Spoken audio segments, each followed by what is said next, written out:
3 കാര്യങ്ങൾ ഡിസ്കസ് ചെയ്യുന്നുണ്ട്.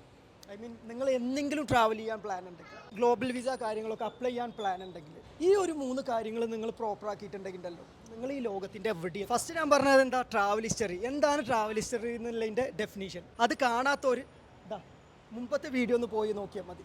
ഇനി പറയാൻ പോകുന്നത് നിങ്ങളെ ബാങ്ക് സ്റ്റേറ്റ്മെൻറ്റ്.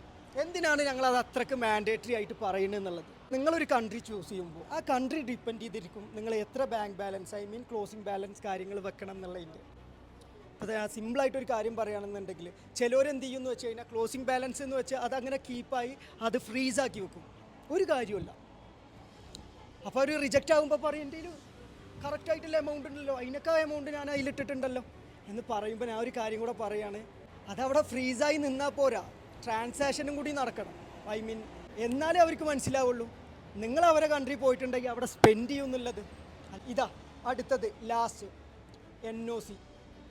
എല്ലാവരും ചോദിക്കണത് NOC നിർബന്ധമുണ്ടോ? എൻ്റെ ഫ്രണ്ട് പോയി അവരോട് ചോദിച്ചിട്ടൊന്നുമില്ല എന്ന് പറയും.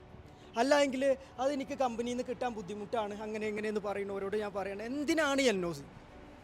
അതായത് നിങ്ങൾ കമ്പനി NOC നിങ്ങൾ കാണിക്കണം. അല്ല എങ്കിൽ ഇനിയിപ്പോൾ നിങ്ങളൊരു ഓണർ ആണെന്നുണ്ടെങ്കിൽ അല്ലെങ്കിൽ ഒരു പാർട്ട്ണർ ആണെന്നുണ്ടെങ്കിൽ നിങ്ങളെ ട്രേഡ് ലൈസൻസ് കോപ്പി കാണിക്കണം എന്ന് പറയുന്നത് എന്തിനാന്ന് വെച്ച് കഴിഞ്ഞാൽ ആ കമ്പനിക്ക് നിങ്ങളെ വേണം.